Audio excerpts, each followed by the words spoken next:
Bismillahirrahmanirrahim. Assalamualaikum warahmatullahi wabarakatuh. Video ini akan membahas materi mata pelajaran ilmu tafsir, yaitu memahami tafsir bil ma'tsur.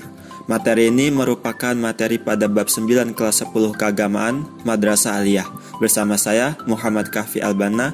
Simak terus agar dapat dipahami dengan baik. Ada beberapa pembahasan yang akan kita bahas pada video kita kali ini. Yang pertama yaitu pengertian dan sejarah dari tafsir bil ma'tsur. Kemudian yang kedua, hukum dan kaidah tafsir bil ma'tsur. Yang ketiga, ciri-ciri dari tafsir bil ma'tsur. Yang keempat, contoh-contoh tafsir bil ma'tsur. Yang kelima, kelebihan dan kekurangan dari tafsir bil ma'tsur.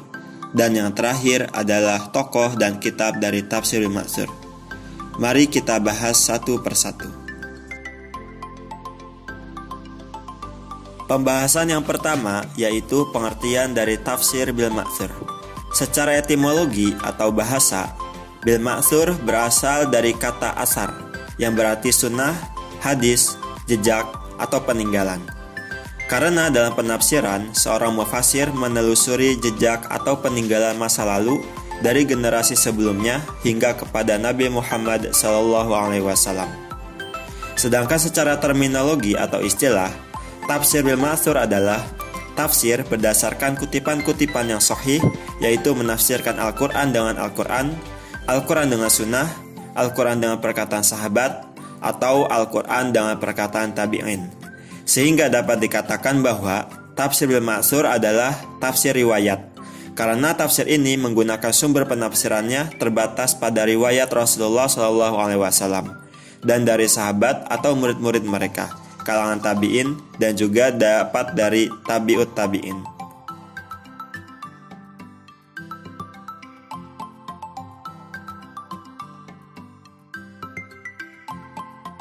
Berdasarkan sejarahnya, tafsir bil ma'tsur telah ada sejak zaman sahabat.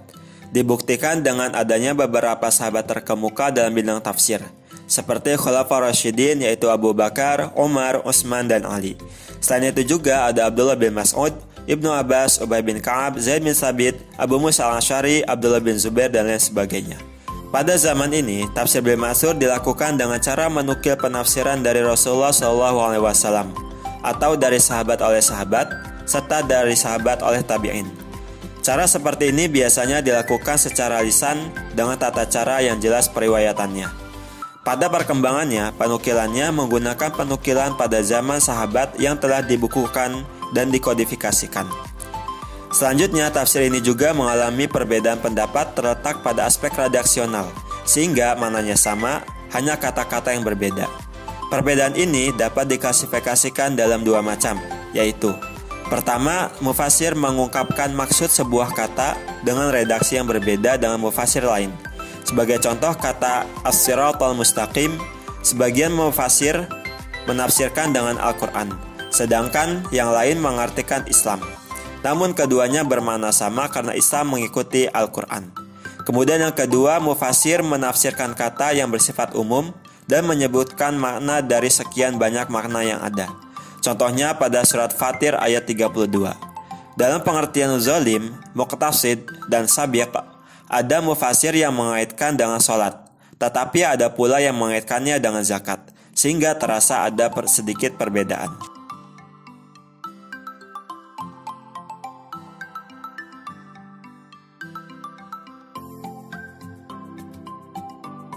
Adapun hukum tafsir bil ma'tsur adalah tafsir yang harus diikuti dan dipedomani karena berdasarkan pada yang sahih, seperti Al-Quran dan hadis Nabi. Maka bisa digunakan agar tidak tergelincir dalam kesesatan pengetahuan dalam memahami kitab Allah. Diriwayatkan oleh Ibnu Abbas radhiyallahu anhu, ia berkata, tafsir itu ada 4 macam. Tafsir yang dapat diketahui oleh orang Arab melalui bahasa mereka, tafsir yang harus diketahui oleh setiap orang, tafsir yang hanya bisa diketahui para ulama tafsir, dan tafsir yang sama sekali tidak mungkin diketahui oleh siapapun selain Allah. Dari yang dikatakan oleh Ibnu Abbas, kita bisa tahu bahwa ada beberapa tafsir yang tidak bisa diartikan secara gamblang. dan masih disembunyikan oleh Allah Subhanahu wa taala yang hanya bisa diuraikan oleh Nabi Muhammad SAW. Sehingga tafsir bil ma'tsur dianjurkan untuk dipedomani karena metode tafsir jenis ini merujuk pada sunnah Nabi Muhammad SAW.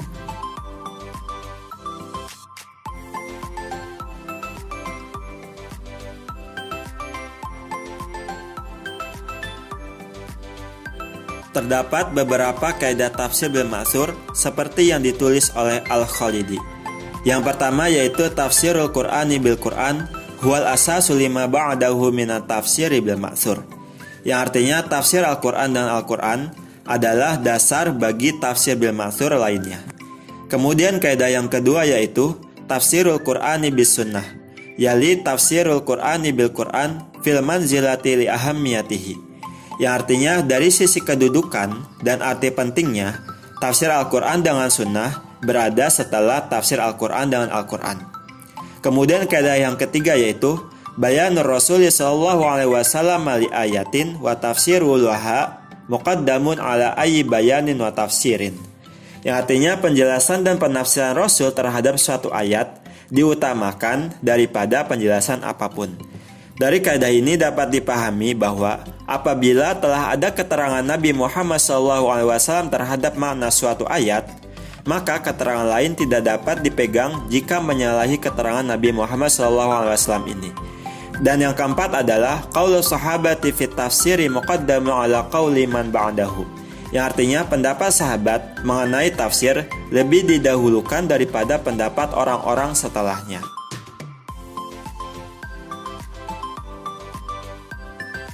Untuk kaidah selanjutnya yaitu qaulut tabi'in fit tafsir muqaddamun ala qauli man ba'dahu.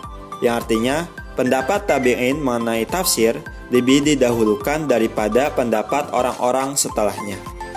Kemudian kaidah yang ke-6 yaitu la yu'khadhu tafsiru bil ma'tsuri illa ba'da subutihi wa takhrijihi. Yang artinya tafsir bil ma'tsur pada dasarnya tidak akan digunakan kecuali setelah dipastikan kesohihannya dan pentakhrijannya. Kemudian yang ketujuh yaitu al-jam'u bainal aqwalil mukhtalifati anis sahabati wat tabi'in. Yang artinya perbedaan pendapat antara tabi'in dan sahabat diselesaikan secara al-jam'u atau dikompromikan. Dan kaidah yang terakhir yaitu adamu i'timadil isra'iliyati illa ma sahha syahiduhu indana. Yang artinya Israiliyat tidak dapat dipegang kecuali memiliki syahid yang sahih. Kaidah ini menunjukkan kehati-hatian para mufasir terhadap cerita Israiliyat. Adapun ciri-ciri tafsir bil ma'tsur adalah sebagai berikut. Yang pertama, memasukkan kata dinukil yang mempunyai arti dari orang sebelumnya. Hal inilah yang menjadikan istilah tafsir bil ma'tsur ini menjadi tidak terlihat rancu. Kemudian yang kedua, penafsiran yang tidak mengedepankan rasio atau akal. Artinya, jika ada penafsiran suatu ayat dengan menggunakan rasio atau pendapat mufasir, maka rasio itu dikalahkan dengan penjelasan yang berasal dari riwayat Rasulullah SAW, sahabat dan tabi'in. Kemudian yang ketiga yaitu memuat banyak cerita Israiliyat, tetapi harus memiliki syahid yang sahih. Yang keempat, terdapat kebiasaan menerima riwayat dari orang-orang tertentu atau yang hanya meriwayatkan tafsir dari orang yang disenangi. Seperti Mujahid yang hanya meriwayatkan tafsir dari Ibnu Abbas. Demikian pula dengan ahli tafsir lainnya yang mengkhususkan gurunya tertentu. Kemudian yang kelima, menafsirkan Al-Quran dengan hadis-hadis yang diriwayatkan dari Rasulullah SAW. Yang keenam, menafsirkan Al-Quran dengan pendapat sahabat berdasarkan ijtihad mereka. Yang ketujuh, menafsirkan Al-Quran dengan pendapat tabi'in.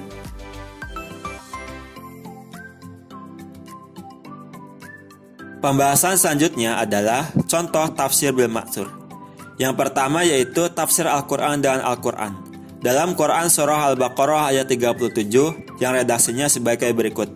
A'udzubillahi minasyaitonirrajim. Bismillahirrahmanirrahim. Fatalaqa Adamu min rabbih kalimatin fataba alaihi innahu huwat tawwabur rahim, yang artinya kemudian Adam menerima beberapa kalimat dari Tuhannya. Maka Allah menerima taubatnya, sesungguhnya Allah Maha Penerima Taubat lagi Maha Penyayang. Kata kalimatin, beberapa kalimat tersebut dijelaskan oleh ayat yang lain di surah yang lain, yaitu dalam Quran surah Al-A'raf ayat 23 yang bunyinya sebagai berikut. A'udzubillahi minasyaitonirrajim. Qala rabbana zalamna anfusana wa illam taghfir lana wa tarhamna lanakunanna minal khasirin. Yang artinya, keduanya berkata, "Ya Tuhan kami telah menganiaya diri kami, dan jika Engkau tidak mengampuni kami dan memberi rahmat kepada kami, niscaya pastilah kami termasuk orang-orang yang merugi." Contoh yang kedua yaitu tafsir Al-Quran dengan sunnah.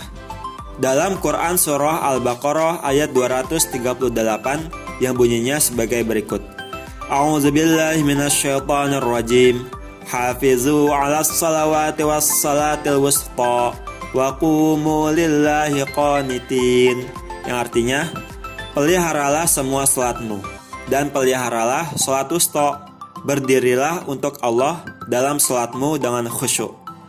Kata salat wusta pada ayat tersebut dijelaskan oleh Nabi dalam hadisnya dengan salat asar. Kemudian contoh yang ketiga yaitu tafsir Al-Quran dengan pendapat tabi'in. Dalam Quran surah Al-Fatihah ayat 6. A'udzubillahi minasyaitonirrajim. Ihdinas siratal mustaqim. Yang artinya, tunjukilah kami jalan yang lurus. Mujahid bin Jabbar menafsirkan siratal mustaqim dengan kebenaran. Mujahid sering menemui Ibnu Abbas dalam memperoleh keterangannya. Mujahid bin Jabbar adalah seorang tabi'in.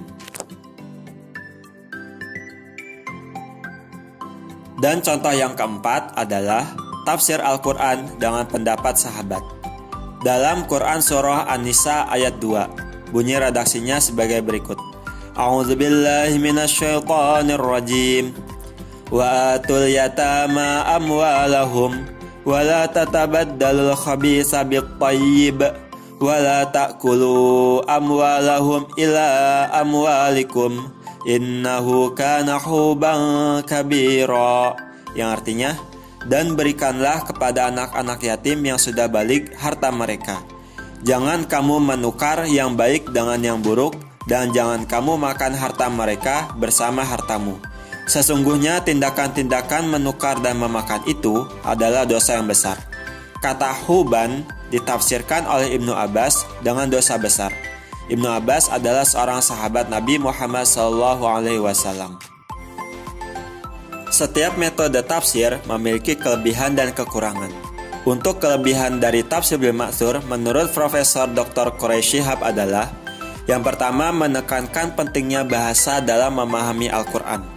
Kemudian yang kedua, memaparkan ketelitian redaksi ayat ketika menyampaikan pesan-pesannya.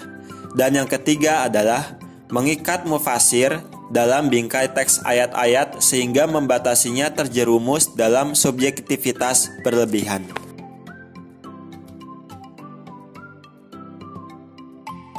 Sedangkan kekurangan dari tafsir bil ma'tsur adalah: yang pertama, terjerumusnya sang mufasir dalam uraian kebahasaan dan kesusastraan yang bertele-tele, sehingga pesan pokok Al-Quran menjadi kabur. Kemudian yang kedua, seringkali konteks turunnya ayat terabaikan, sehingga ayat-ayat tersebut bagaikan turun bukan dalam satu masa atau berada di tengah-tengah masyarakat tanpa budaya.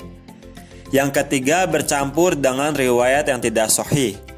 Yang keempat, adanya riwayat dhaif dan munkar dari riwayat yang didapat dari Nabi, sahabat, dan tabi'in. Yang kelima, pertentangan riwayat satu dengan riwayat yang lain, sehingga terdapat tumpang tindih antar riwayat tersebut. Dan yang keenam adalah bercampur dengan cerita-cerita Israiliyat yang memuat banyak khurafat yang bertentangan dengan akidah Islam.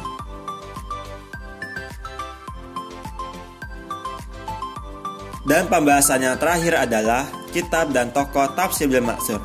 Yang pertama ada tafsir Jami'ul Bayan karya Imam Ibnu Jarir At-Tabari. Kemudian yang kedua ada Tafsir Al-Bustan, karya Imam Abu Lais As-Samarqandi. Yang ketiga ada Tafsir Asbabun Nuzul, karya Imam Al-Wahidi. Yang keempat ada Tafsir Al-Quranul Azim, karya Imam Al-Hafiz Ibnu Katsir. Yang kelima ada Tafsir Ad-Durrul Mansur Fit Tafsiri Bil Ma'sur, karya Imam Jalaluddin As-Suyuti. Dan yang keenam ada Tafsir Al-Jawahirul Hasan Fit Tafsiril Quran, karya Imam Abdurrahman As-Sa'libi. Sebenarnya masih ada beberapa kitab yang lain, tetapi tidak saya sebutkan dalam video kita kali ini. Demikianlah pembahasan tentang materi Tafsir Bil Ma'sur. Semoga dapat dipahami dengan baik dan menjadi tambahan referensi pengetahuan kita, khususnya yang berkaitan dengan ilmu tafsir. Mudah-mudahan bermanfaat. Sampai jumpa di video pembelajaran berikutnya. Syukran ala husni ihtimamikum. Astaghfirukum wa akhiran. Wassalamualaikum warahmatullahi wabarakatuh.